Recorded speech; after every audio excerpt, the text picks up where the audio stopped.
Hallelujah, amen.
Praise the Lord.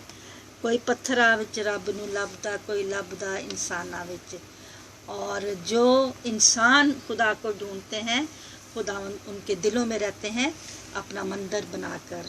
تو عزیزو، جن کے دلوں میں خداوند رہتا ہے ان کو کسی چیز کی کمی نہیں ہوتی، اس لیے ہمیں اپنے خداوند کو اپنے دل میں جگہ دینی چاہیے، جیسا کہ خداوند یسوع مسیح کہتے ہیں کہ میں تمہارے دل کے دروازہ پہ کھڑا کھٹکھٹاتا ہوں، جو میری آواز سن کر دروازہ کھولے گا میں اس کے ساتھ آ کر اس کے دل میں رہوں گا اور اس کے ساتھ اس کے گھر میں چلوں پھروں گا اور اس کے ساتھ کھانا بھی کھاؤں گا۔